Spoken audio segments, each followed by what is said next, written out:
ការជក់បារីបង្កឲ្យមានជំងឺជាច្រើនមុខរួមមានជំងឺមហារីកសួតជំងឺលើសសម្ពាធឈាមជំងឺដាច់សរសៃឈាមខួរក្បាលជំងឺបេះដូងសរសៃឈាមឡាក់ហេតុនេះមាត្រា11នៃអនុសញ្ញាស្តីពីការត្រួតពិនិត្យថ្នាំជក់តម្រូវឲ្យរដ្ឋភាគីបោះពុម្ពសារព្រមានសុខភាពជារូបភាពដែលបង្ហាញពីគ្រោះថ្នាក់នៃការជក់បារីនៅលើកញ្ចប់បារី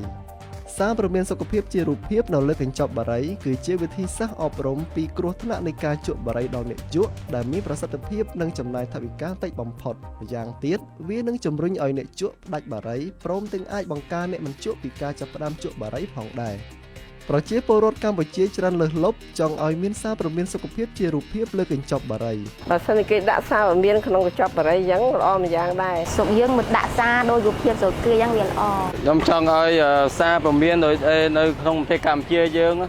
បាទចង់ឲ្យមានរូបភាពបែបនេះចង់ឲ្យកញ្ចប់បារីនៅស្រុកខ្មែរយើងដាក់ជាសាររូបភាពដូចនៅប្រទេសជិតខាងខ្ញុំចង់ឲ្យនៅប្រទេសកម្ពុជាគឺមានដាក់សារព្រមានជារូបភាពខ្ញុំគាំទ្រឲ្យប្រទេសកម្ពុជាយើងដាក់សារព្រមានជារូបភាពនៅលើកញ្ចប់បារីដាក់សញ្ញាដូចរូបភាពដូចប្រទេសគេដទៃ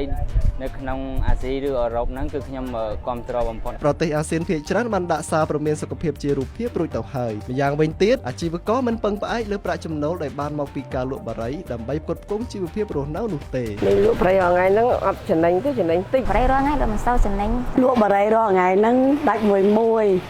ចំណេញមិនសូវច្រើនទេអូនសង្ឃឹមថារាជរដ្ឋាភិបាលកម្ពុជានឹងអនុម័តអនុក្រឹត្យតម្រូវឲ្យមានការបោះពុម្ពសារព្រមានសុខភាពជារូបភាពដែលមានទំហំធំលើកញ្ចប់បារីដោយការចង្អុលបង្ហាញក្នុងច្បាប់ស្តីពីការត្រួតពិនិត្យផលិតផលថ្នាំជក់